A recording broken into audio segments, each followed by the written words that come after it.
Body's a protein-producing machine. Every single cell in your body except red blood cells makes proteins. Muscle cells make muscle proteins, actin and myosin. Skin cells make skin proteins, collagen and elastin. Your stomach cells make stomach proteins called enzymes.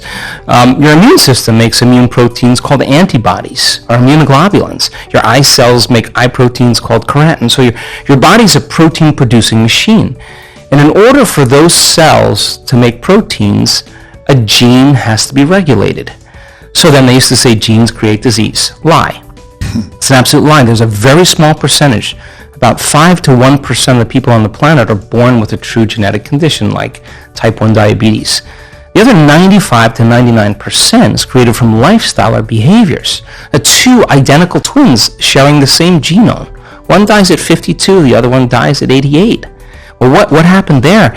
It was the reaction to the environment that caused their genes to be switched on or upregulated to make a healthy protein or downregulated to make a cheaper protein. And it turns out that when you're living in stress and living in survival, you're living in emergency mode, and that's not a time for growth and repair. Yeah. That's a time to mobilize all the body's energy, all its resources from some endangered situation, real or imagined, in their life. So if you're living in emergency mode for an extended period of time, and you keep signaling that gene, well, my goodness, it makes sense then that over time the gene's going to begin to wear out, just like taking a copy of a copy of a copy of a copy. Sooner or later, you're going to start making a cheaper protein. So the expression of proteins literally is the expression of life. So then, is it possible then to signal the gene ahead of the environment? The answer is absolutely yes. Because if a person's waiting for their wealth to feel abundance, if they're waiting for their health to feel wholeness and gratitude, if they're waiting for their new relationship to feel love, they're living by the old model of reality of cause and effect. Waiting for something out there to change to make them feel better, and here, take away their lack or emptiness. But the moment the person embraces the emotion ahead of the event, if they understood what they were doing and why they were doing it, then if the environment signals the gene, and it does, and the end product of an experience in the environment is an emotion, when you embrace the emotion ahead of the experience, you're signaling the gene ahead of the environment. And if genes make proteins, and proteins are responsible for the structure and function of your body, you begin to become that very person. So it's not our wealth, it's not our health, it's not our new relationships, it's not the things we accumulate, it's who we become. Yeah. So we overcome the old self, which takes a great act of will and awareness, and we become somebody else. So then when you become it, nobody can take that away from you. In fact, you know that you know how to do it, or you know that you are it. And an abundant person doesn't say, I'm abundant, I'm abundant, I'm abundant, or a healthy person doesn't say, I'm healthy, I'm healthy, I'm healthy. They don't say that, they are it. Yeah. So then most people have just been fooled by their senses because their 5% of their conscious mind is holding the intent, but their body is habituated into a predictable future or emotionally conditioned into the past, and they're saying, I'm healthy, I'm healthy, I'm healthy, or I'm happy, and the body's going, you're miserable, you're unhappy. That thought can't even make it past the brainstem to the body. So then, teaching people how to self-regulate, they have no idea when they started changing their emotional states, the amount of biological and energetic changes that take place within them and all around them. So then develop that skill and get really good at this. Then for the most part, you wouldn't be so interested in so many material things. You would be interested in facing off with yourself every day and asking, what is it that stands in the way between me and my future? What is it that stands in the way between me and my connection to the quantum field? I think that's the real question. That is a real question, and I think I can look to my own life to see myself in that place of grappling with the resistance to doing that, and looking at the resistance not only personally but in the macro. All right, you shed this yoke of genetic determinism where it's not my fault, my genes are driving me this way. Well, then if you're really hard on yourself and you blame yourself for everything that happens, if you have that natural tendency, if you shed this idea that things are happening to you and it's not your fault no matter what, well, then you have to take responsibility. And if you're going to blame yourself for everything that's happened, and you're going to be really hard and you're not able to forgive yourself, well, you're not going to want to shed this idea of genetic determinism. It's your identity now. Right. It becomes your identity. So it's a very interesting conversation because this is an unlearning process. I mean, Watson and Crick, telling people that genes are a library of possibilities. So we express 1.5% of our DNA. The other 98.5% is called junk DNA, and that 1.5%, that's 23,688 genes we express. We have 140,000 proteins that make up the physical body. How could you have more proteins than genes? It should be 1-to-1. Because on one gene, you can have thousands of variations depending on the signal. So I hypothesize that other 98.5% has to be signaled by electromagnetism. That the receptor sites on the outside of the cells are hundreds of times more sensitive to energy or electromagnetism than they are to chemistry. Chemistry is a downward causation. So imagine a person elevating their energetic state. Well, they are going to literally select and instruct new genes, and those genes may be the ones that create more significant and faster changes in the body. I mean, how do you explain a person in one meditation that's blind that comes out as now seeing? Like, what happened there? What about a stroke patient who was paralyzed for years is now moving a limb? I mean, it's not matter that emits a field. That's an illusion. It's the field that creates matter. So then the fundamental question is, if you change the field, will you change matter? It's none of your business to change the tumor. That's the outcropping, that's the outpicturing of changing the pattern in the field. So getting people really good at this, and the closer they can connect to that unified field, the more their consciousness is connected to that consciousness, the shorter amount of time it'll take.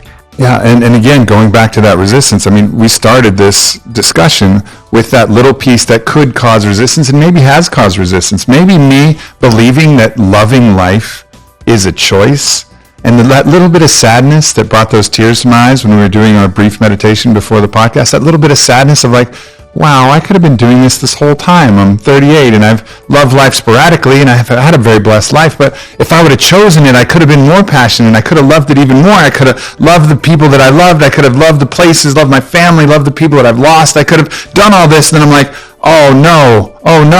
But that's the wrong way to think, because that's again living in the past. Why not live in the present now saying, okay, I forgive myself for the past. I did the best I fucking could. And now how about here on? Right. And here on, let me choose this new way. And when you're ready to wake up, you wake up.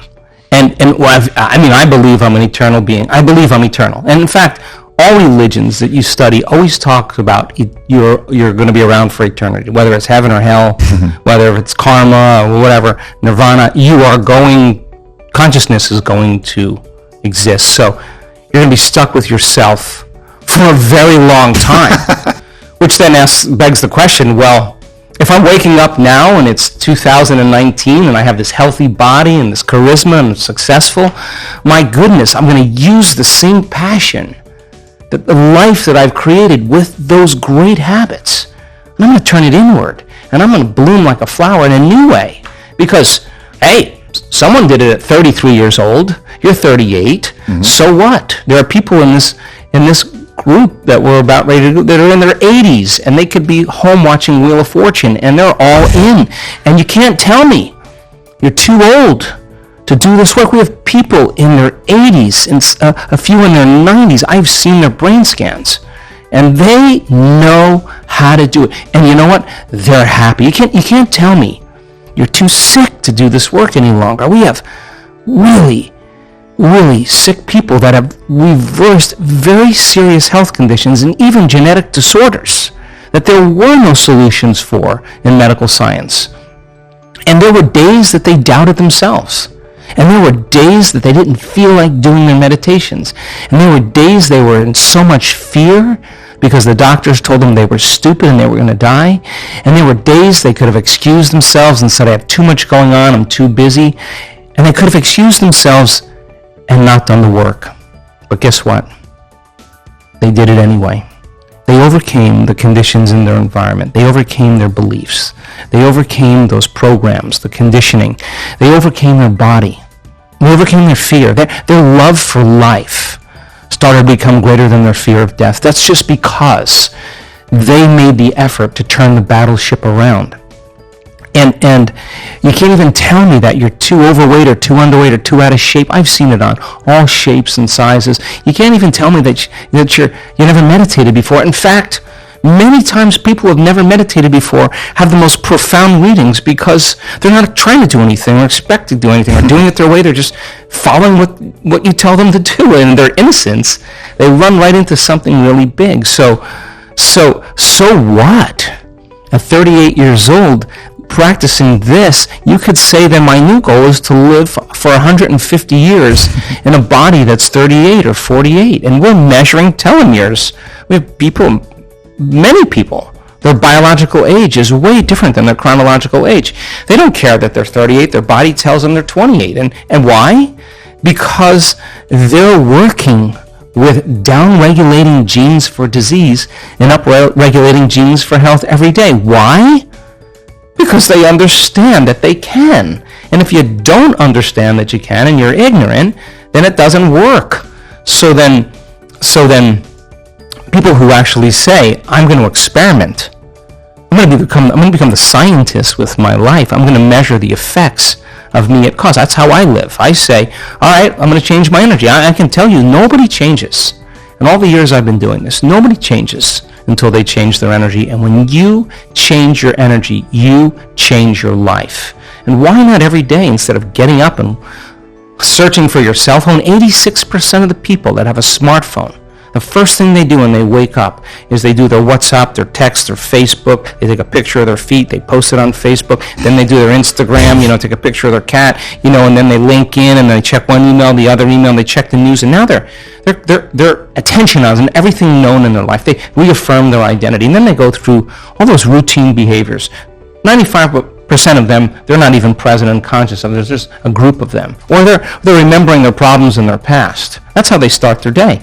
And don't expect anything in your life to change if your environment is controlling your feelings and thoughts. And if your environment is controlling how you feel and think, and I say to you, Aubrey, why are you so upset today? Oh, well, this person is upsetting me. What you're really saying is that person is controlling your feelings and your thoughts, and that means you're a victim to your environment. So to turn that around and you start realizing your feelings and thoughts create your environment, and you start seeing the effects of you at cause, you're going to react less to the people in your life because you're going to understand that you'll be back to the victim consciousness. And when you start seeing that you're creating outcomes in your life, you're going to believe more that you're the creator of your life and less the victim of your life. And I say, the more you practice it, the better you get at it.